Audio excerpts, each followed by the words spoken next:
എല്ലാവർക്കും സലു കിച്ചണിലേക്ക് സ്വാഗതം. ഞാൻ സമീറ.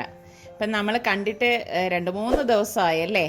ഒരുപാട് പേര് എൻ്റെ ക്ഷേമം അന്വേഷിച്ചുകൊണ്ട് കമൻസൊക്കെ ഇട്ടിരുന്നു. എല്ലാവർക്കും നന്ദിയുണ്ട്, നിങ്ങൾ എന്നെ ഓർത്തല്ലോ. അപ്പോൾ ഇന്ന് നമുക്ക് ഒരു സിമ്പിളായിട്ടുള്ള ബ്രേക്ക്ഫാസ്റ്റ് തയ്യാറാക്കാം. അപ്പോൾ അതെന്താണെന്ന് നമുക്കൊന്ന് നോക്കിയാലോ. അപ്പോൾ അപ്പത്തിന് വേണ്ടിയിട്ട് ഞാനിവിടെ 3 കപ്പ് പച്ചരി ഒരു പാത്രത്തിലേക്കിട്ട് നന്നായിട്ടൊന്ന് കഴുകിയിട്ട് കുറച്ചധികം വെള്ളം ഒഴിച്ച് കുതിരാനായിട്ട് ഒരു 3 മണിക്കൂർ മാറ്റി വെക്കും.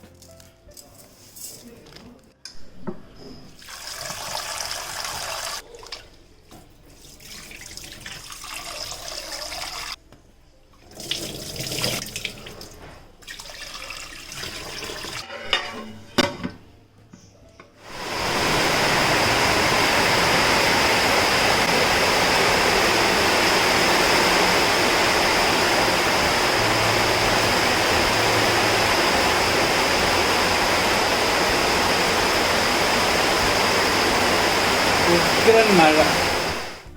നമുക്കിനി ഇത് ഡ്രെയിൻ ചെയ്തെടുത്ത ശേഷം ഇതൊന്ന് അരച്ചെടുക്കാം.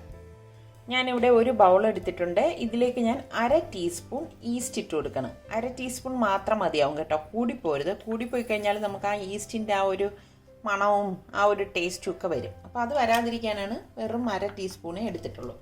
ഇതിലേക്ക് നമുക്ക് 1 ടേബിൾ സ്പൂൺ വെള്ളം ഒഴിച്ച് ഇതൊന്ന് മാറ്റി വെക്കാം. ഇളം ചൂടുവെള്ളമാണ് ഒഴിച്ചു കൊടുത്തിരിക്കുന്നത് കേട്ടോ. അപ്പോൾ ഇതൊന്ന് അടച്ച് വെച്ച് മാറ്റി വെക്കാം.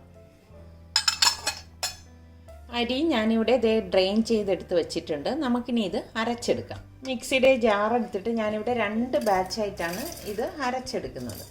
അപ്പോൾ ആദ്യത്തെ ബാച്ച് ഞാൻ ഈ ജാറിലേക്ക് ഇട്ട് കൊടുക്കുകയാണ്. ഇതിലേക്ക് ഞാനിവിടെ 1/2 കപ്പ് വെള്ളം എടുത്തിട്ടുണ്ട്. അതായത് ഈ അരി നികക്കെയുള്ള വെള്ളം ഒഴിച്ചിട്ട് നമുക്കിത് അരച്ചെടുക്കണം. കണ്ടോ, അരി നകക്കെ വെള്ളമായിട്ടുണ്ട്. ഇനി നമുക്കിത് അരച്ചെടുക്കാം.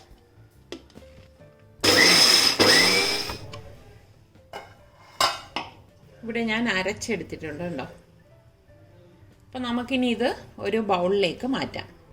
നമ്മളിത് മാറ്റുമ്പോൾ കുറച്ച് വലിയ പാത്രത്തിലേക്ക് മാറ്റണേ. കാരണം നമ്മളിനി എല്ലാം അരച്ചിട്ട് നമ്മൾ വെച്ച ശേഷം പുളിച്ചിത് പൊങ്ങിപ്പോരുത്, പൊങ്ങിക്കളയരുത്. അപ്പോൾ അത് പൊങ്ങിക്കളയാതിരിക്കാൻ വേണ്ടിയിട്ട് കുറച്ച് വലിയ പാത്രത്തിൽ വേണം മാറ്റാൻ. അപ്പോൾ നമ്മളിത് പാത്രത്തിലേക്ക് ഒഴിക്കുന്നതിന് മുൻപ് ഇതിൽ നിന്ന് 1/4 കപ്പ് നമുക്ക് മറ്റൊരു പാത്രത്തിലേക്ക് മാറ്റാം. ഗ്യാസിൽ വെക്കുന്ന ഒരു പാത്രത്തിലേക്ക് നമുക്ക് ഈ അരച്ചതിൽ നിന്ന് 1/4 കപ്പ് ഒഴിച്ചു കൊടുക്കണം. ഇത്രയും മതിയാവും. ഇനി ഈ കപ്പിൽ തന്നെ 3 മടങ്ങ് വെള്ളം നമുക്കിതിലേക്ക് ഒഴിച്ചു കൊടുക്കണം. അതായത് 3 ഇരട്ടി.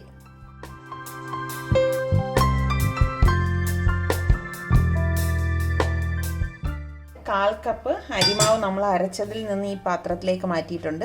പിന്നെ നമ്മൾ 3/4 കപ്പ് വെള്ളം ഇതിലേക്ക് ഒഴിച്ചിട്ട് ഇനി അടുപ്പത്ത് വെച്ച് ഇതൊന്ന് കുറുക്കിയെടുക്കും കേട്ടോ. ഇതൊന്ന് മാറ്റി വെക്കാം. നമുക്ക് നമ്മൾ ഈ അരച്ച് വെച്ചിരിക്കുന്ന അരിമാവ് ഇതിലേക്ക് ഒഴിച്ചു കൊടുക്കാം. അടുത്ത ബാച്ച് നമുക്ക് ഇതുപോലെ തന്നെ അരച്ചെടുക്കണം. ഇത് മാറ്റി വെക്കാം.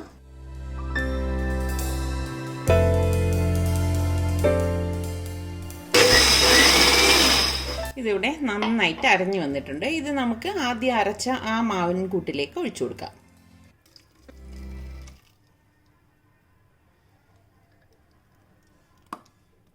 ഇതിപ്പോൾ തൽക്കാലം ഒന്ന് അടച്ചു വെച്ച് കൊടുക്കാം.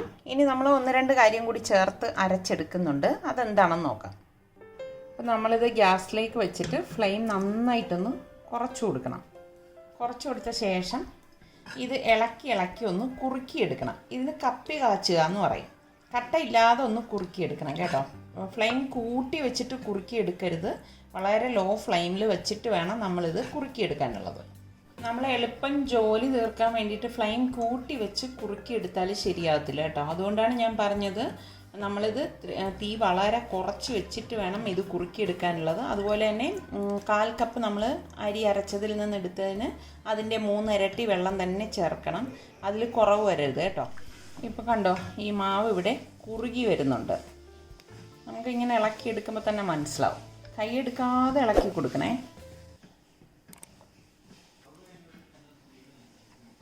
ഇത് വെന്ത് കുറുകണം, അതാണ് അതിൻ്റെ ഒരു പരുവം. ഇതുപോലെ കട്ടയില്ലാതെ നമ്മളിത് കുറുക്കിയെടുക്കണം. കണ്ടോ, ഇതാണ് ഇതിൻ്റെ ഒരു പരുവം. ഇനി തണുക്കുമ്പോഴേക്കും ഇതൊന്നും കൂടി ഉറയ്ക്കും, അത് പ്രശ്നമൊന്നുമില്ല കേട്ടോ. അപ്പോൾ ഇത്രയും മതിയാകും. ഇനി ഞാൻ ഗ്യാസ് ഓഫ് ചെയ്തിട്ട് ഇത് തണുക്കാനായിട്ട് വെക്കാണ്. നല്ല തണുത്ത ശേഷമാണ് ഇനി നമ്മളിത് അരച്ചെടുക്കുന്നത്. കണ്ടോ, കട്ടയില്ലാതെ ഇതുപോലെ വേണം നമ്മളിത് റെഡിയാക്കി എടുക്കാൻ. അപ്പോൾ ഇതിവിടെ ഇരുന്ന് തണുക്കട്ടെ കേട്ടോ. ഞാനിവിടെ ഗ്യാസ് ഓഫ് ചെയ്തിട്ടുണ്ട്. നല്ലതുപോലെ തണുത്ത ശേഷം നമുക്ക് എങ്ങനെയാണ് തയ്യാറാക്കുന്നതെന്ന് നോക്കാം. അപ്പോൾ ഇതിവിടെ നന്നായിട്ട് തണുത്തിട്ടുണ്ട്. നമുക്കിനി ഇത് എങ്ങനെ അരച്ചെടുക്കുമെന്ന് നോക്കാം. മിക്സിയുടെ ജാറിലേക്ക് നമ്മൾ ഈ കപ്പി കാച്ചി കുറുക്കിയ മാവ് ഇട്ട് കൊടുക്കണം. കുറുക്കിയ മാവ് ഫുള്ളായിട്ട് ഞാൻ ഇതിലേക്ക് ഇട്ടിട്ടുണ്ട്. ഇനി ഞാൻ ഇതുപോലെ 1 കപ്പ് തേങ്ങ എടുത്തിട്ടുണ്ട്. ഈ കപ്പിൽ ഫുള്ളായിട്ട് അമർത്തിയാണ് ഞാൻ തേങ്ങ എടുത്തിരിക്കുന്നത്. ഈ തേങ്ങ ഇതിലേക്ക് ഇട്ട് കൊടുക്കാം. ഇനി ഞാനിവിടെ 1/2 കപ്പ് ചോറെടുത്തിട്ടുണ്ട്. ഈ ചോറും കൂടി ഇതിലേക്ക് ഇട്ട് കൊടുക്കാം. പിന്നെ നമ്മൾ കലക്കി വെച്ചിരിക്കുന്ന ഈ ഈസ്റ്റ് ഉണ്ടല്ലോ, അത് ഇതിലേക്ക് ഒഴിച്ചു കൊടുക്കാം. പാകത്തിനുള്ള ഉപ്പിട്ട് കൊടുക്കാം. ഞാൻ ഈ സമയത്ത് തന്നെ ഉപ്പിട്ടിട്ട് അരച്ചെടുക്കുകയാണ് ചെയ്യണത്. പിന്നെ നാളെ ആകുമ്പോഴേക്കും ഞാൻ ഉപ്പിടത്തില്ല കേട്ടോ. അത് കണക്കാക്കിയുള്ള ഉപ്പിട്ട് കൊടുക്കണം.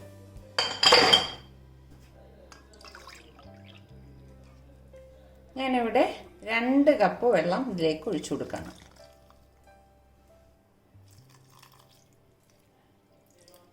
2 കപ്പ് ഫുള്ളായിട്ട് ഒഴിച്ചിട്ടില്ല കേട്ടോ. ഞാനിവിടെ 1.5 കപ്പ് വെള്ളമേ ഇപ്പം ഒഴിച്ചു കൊടുത്തിട്ടുള്ളൂ. കാരണം ഇത് നഗയ്ക്കുള്ള വെള്ളം ഒഴിച്ചു കൊടുത്താൽ മതി, അല്ലെങ്കിൽ വെള്ളത്തിൻ്റെ അളവ് കൂടിപ്പോവും.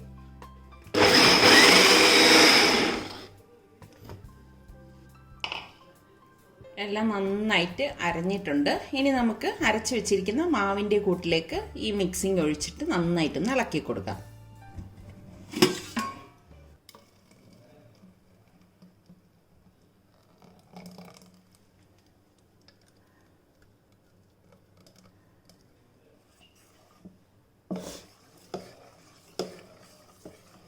നല്ലതുപോലെ ഇളക്കി കൊടുക്കണം. നമ്മൾ ആദ്യം അരച്ച് വെച്ച ഈ അരിമാവും പിന്നെ ഈ തേങ്ങയുടെ കൂട്ടുണ്ടല്ലോ, അതും കൂടി മിക്സ് ആവത്തക്ക രീതിയിൽ ഇളക്കി കൊടുക്കണം. അപ്പം ഞാനിവിടെ നന്നായിട്ട് ഇളക്കിയിട്ടുണ്ട്. ഇപ്പോൾ രാവിലെ നമ്മൾ ഇതിലേക്ക് ഞാൻ ഉപ്പൊന്നും ഇടത്തില്ല, കാരണം ഓൾറെഡി ഉപ്പിട്ടിട്ടാണ് അരച്ചെടുത്തിരിക്കുന്നത്. അപ്പോൾ ഇനി ഇത് പൊങ്ങി കളയാതിരിക്കാനാണ് വലിപ്പമുള്ള പാത്രം എടുക്കണമെന്ന് പറയുന്നത്. അപ്പോൾ ഇതിനി അടച്ചിട്ട് 8 മണിക്കൂർ മാറ്റി വെക്കാം. അപ്പോൾ രാത്രി ഇതുപോലെ അരച്ച് വെക്കുകയാണെങ്കിൽ രാവിലെ നമുക്ക് നല്ല ഈസി ആയിട്ടുള്ള അപ്പം തയ്യാറാക്കിയെടുക്കാം. ഒരുപാട് പേര് നമ്മളുടെ പ്രഭാതം മിസ് ചെയ്യുന്നു എന്ന് പറഞ്ഞ് ഇന്നത്തെ നമ്മളുടെ 6:15 പ്രഭാതമാണ് ഈ കാണുന്നത്. വലിയ മാറ്റമൊന്നുമില്ല. വെളുക്കുന്നത് വരെ നല്ല മഴയായിരുന്നു കേട്ടോ. അപ്പം ഞാൻ ഇന്നലെ തന്നെ കടല വെള്ളത്തിലേക്ക് ഇട്ടിട്ടുണ്ടായിരുന്നു. നന്നായിട്ട് കഴുകിയിട്ടാണ് വെള്ളത്തിലേക്ക് ഇട്ടത്. ഞാൻ ഇതും ഒന്നും കൂടി ഒന്ന് നല്ലതുപോലെ കഴുകിയെടുക്കും. ഒരു 6-7 മണിക്കൂറെങ്കിലും കടല ഇതുപോലെ വെള്ളത്തിൽ കിടന്ന് കുതിർന്ന് വരണം കേട്ടോ. ഒന്നും കൂടി നന്നായിട്ടൊന്ന് കഴുകിയെടുത്തിട്ട് വരാം. കടല നന്നായിട്ട് കഴുകിയിട്ട് ഞാൻ കുറച്ചധികം വെള്ളം ഒഴിച്ച് വേവിക്കാനായിട്ട് അടുപ്പത്തേക്ക് വെച്ചിട്ടുണ്ട്. ഇതിലേക്ക് നമുക്ക് പാകത്തിനുള്ള ഉപ്പും കുറച്ച് മഞ്ഞൾപ്പൊടിയും കൂടി ഇട്ട് ഒരു 4 വിസിൽ വരെ വേവിച്ചെടുക്കണം.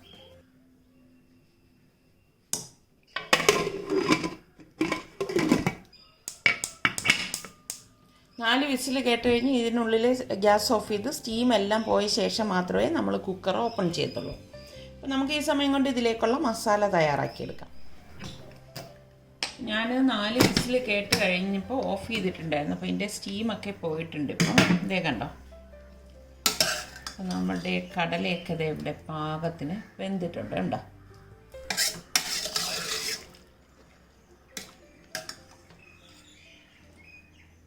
അപ്പം നമ്മൾ ഇന്നലെ രാത്രി അപ്പത്തിന് ആട്ടി വെച്ചത് എന്തായെന്ന് നോക്കാം. വാവ്, കണ്ടോ മാവൊക്കെ പൊങ്ങി വന്നിട്ടുണ്ട്. ഇതുകൊണ്ടാണ് ഞാൻ പറഞ്ഞില്ലേ നമ്മളിത് ആട്ടി വെക്കുമ്പോഴേക്കും കുറച്ച് വലിയ പാത്രത്തിൽ ആട്ടി വെക്കണം എന്ന് പറയുന്നത്. കാരണം അല്ലെങ്കിൽ ഇത് നിറഞ്ഞ് കളയും. കണ്ടോ, കറക്റ്റ് പരുവാണ്.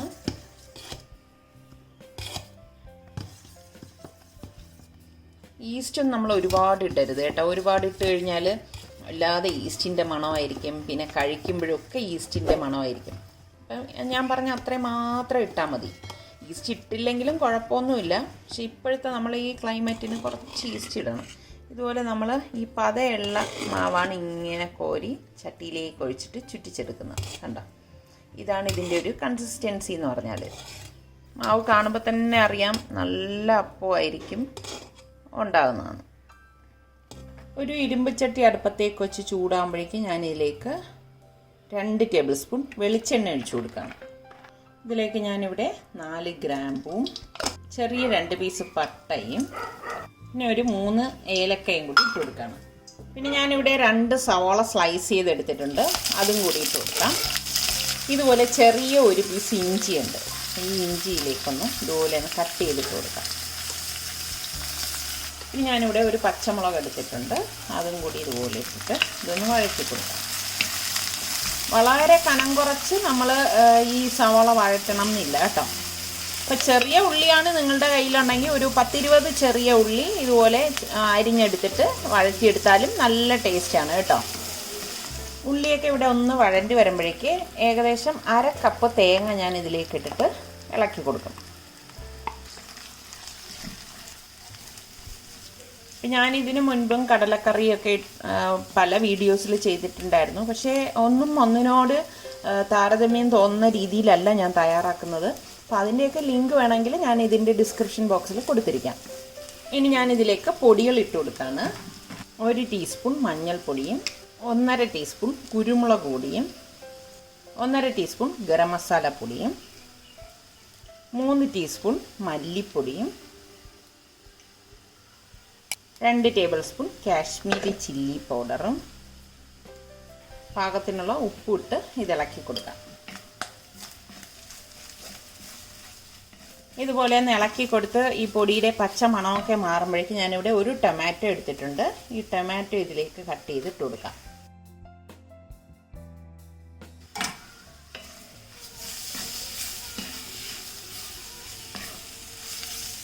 ഇത്രയും മതിയാകും. ഞാൻ ഈ ഗ്യാസ് ഓഫ് ചെയ്ത് കൊടുക്കുകയാണ്. ഇതിന് നമുക്ക് മിക്സിയുടെ ജാറിലേക്ക് ഇട്ടിട്ട് ഒന്ന് തണുത്ത ശേഷം അടിച്ചെടുക്കാം.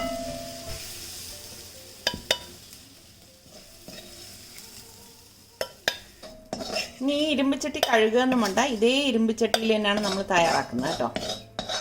അപ്പോൾ മിക്സിയുടെ ജാറിലേക്ക് ഞാൻ മാറ്റിയെങ്കിലും ഒന്ന് തണുത്ത ശേഷമാണ് അടിച്ചെടുക്കാൻ പോകുന്നത്.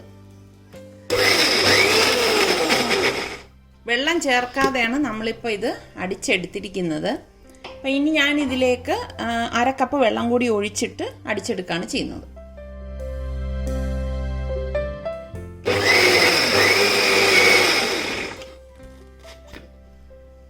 അപ്പോൾ അരപ്പ് ഇവിടെ നന്നായിട്ട് അരഞ്ഞിട്ടുണ്ട്. ഇനി നമുക്കിത് എങ്ങനെയാണ് റെഡിയാക്കുന്നത് നോക്കാം. ഇതേ ചട്ടിയിലേക്ക് തന്നെ നമ്മൾ ഈ അരച്ച് വെച്ചിരിക്കുന്ന അരപ്പ് ഒഴിച്ചു കൊടുക്കണം.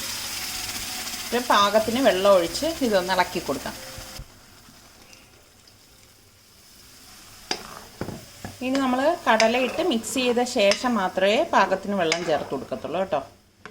കണ്ടോ, നല്ല തിക്കായിട്ടുള്ള നല്ല ഒരു ചാറാണ് വന്നിരിക്കുന്നത്. ഡിഫറെൻറ്റ് ടേസ്റ്റാണ് കേട്ടോ ഈ ഒരു മസാലക്കൂട്ടിന്. അപ്പം നമ്മൾ ഈ കടല വേവിച്ചത് ഇതിലേക്ക് ഇട്ട് കൊടുക്കണം. ഇതിലേക്കിനി വെള്ളത്തിൻ്റെ ആവശ്യമില്ല, പാകത്തിനുള്ള ചാറാണ്. ഞാൻ ഇനി വെള്ളം ഇതിലേക്ക് ചേർക്കത്തില്ല കേട്ടോ, കറക്റ്റ് പരുവാണ്. അപ്പോൾ ഒരു 2-3 മിനിറ്റ് ഇത് ഈ ചാറിൽ കിടന്ന് ഒന്ന് തിളക്കട്ടെ കേട്ടോ. കുറച്ചധികം കറിവേപ്പില എടുത്തിട്ടുണ്ട്, കറിവേപ്പില എന്നിട്ട് കൊടുക്കാം. നല്ല അപ്പത്തിനും ചപ്പാത്തിക്കും നല്ല ഗോതമ്പ് പുട്ടിനും അരിപ്പുട്ടിനും പൊറോട്ടയ്ക്കും നാനിനും ഒക്കെ പറ്റിയ അടിപൊളി കടലക്കറിയാണ് കേട്ടോ. അപ്പോൾ നിങ്ങൾ ട്രൈ ചെയ്യാത്തവർ ഈ രീതിയിലൊന്ന് ട്രൈ ചെയ്ത് നോക്കിയിട്ട് എനിക്ക് ഫീഡ്ബാക്ക് തരണേ. അപ്പോൾ നമുക്കിനി ഇതിൻ്റെ മീതെ ഒന്ന് താളിച്ചൊഴിക്കാം. താളിച്ചൊഴിക്കണമെന്ന് നിർബന്ധമൊന്നുമില്ല. അപ്പോൾ ഞാൻ കുറച്ച് വറ്റൽമുളകും കറിവേപ്പിലയും കൂടി ഇട്ട് ഒന്ന് താളിച്ച് ഇതിന് മീതെ ഒഴിച്ചു കൊടുക്കാൻ പോവാണ്. നമ്മൾ വെളിച്ചെണ്ണയിൽ തന്നെ താളിച്ചൊഴിക്കണേ. അപ്പോൾ ഞാൻ 1 ടീസ്പൂണ് കടുക് ഇട്ട് കൊടുക്കുകയാണ്. കടുക് പൊട്ടി വരുമ്പോൾ വറ്റൽമുളകിലേക്ക് ചെറുതായിട്ട് കട്ട് ചെയ്തിട്ട് കൊടുക്കാം.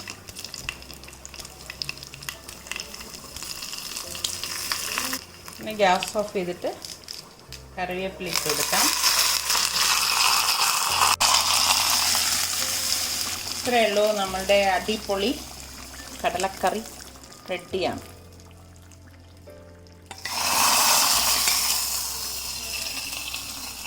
ഇപ്പോൾ നമ്മളുടെ മാവ് എടുക്കാൻ നേരം ഇതുപോലെ നന്നായിട്ട് ഇളക്കി കൊടുക്കണം. മാവിൻ്റെ ടെക്സ്ചർ കാണുമ്പോൾ തന്നെ അറിയാം നല്ല ഒരു പരുവാണ്.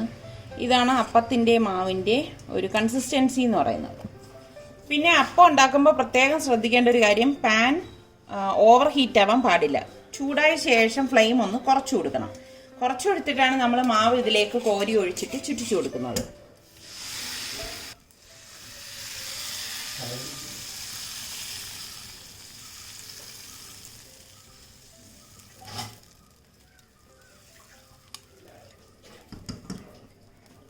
ചുറ്റിച്ച് വെച്ച ശേഷം നമുക്ക് ഇതുപോലെ ഒന്ന് മൂടിക്കൊടുക്കാം.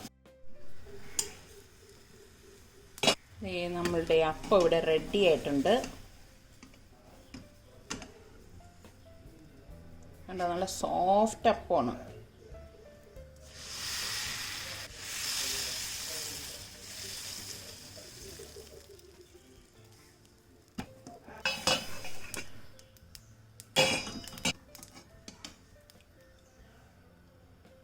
കണ്ടോ, നല്ല സോഫ്റ്റ് പൂ പോലെയാണ് ഈ അപ്പം ഇരിക്കുന്നത്. അപ്പോൾ നമ്മളുടെ ചൂട് ആവി പറക്കുന്ന കടലക്കറിയും നല്ല ചൂട് പൂ പോലത്തെ വെള്ളയപ്പവും ഇവിടെ റെഡി ആയിട്ടുണ്ട്. അപ്പം നിങ്ങളെല്ലാവരും ഒന്ന് ട്രൈ ചെയ്ത് നോക്കണം കേട്ടോ. ഇത് രണ്ടും നല്ല ഒരു കോമ്പിനേഷനാണ്. എന്തായാലും ഇത് തീർച്ചയായിട്ടും നിങ്ങൾക്ക് ഇഷ്ടപ്പെടും. അപ്പോൾ ഇതുവരെ സബ്സ്ക്രൈബ് ചെയ്യാത്തവരുണ്ടെങ്കിൽ നിങ്ങൾക്ക് നമ്മളുടെ ചാനൽ ഇഷ്ടപ്പെട്ടാൽ സബ്സ്ക്രൈബ് ചെയ്യാനും ഇതിൻ്റെ ലിങ്ക് നിങ്ങളുടെ കൂട്ടുകാർക്കൊക്കെ ഷെയർ ചെയ്യാനും മറന്നു വരുതേ. അപ്പോൾ ഇനി നമുക്ക് അടുത്ത നല്ല റെസിപ്പിയുമായി വരുന്നത് വരെ എല്ലാവർക്കും ബൈ.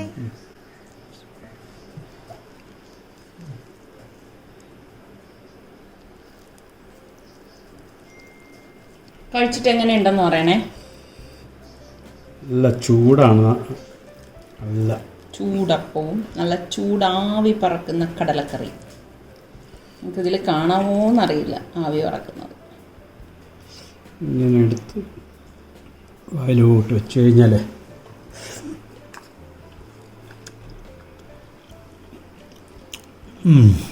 അടിപൊളി ചൂടപ്പമായിരിക്കണം അല്ലേ.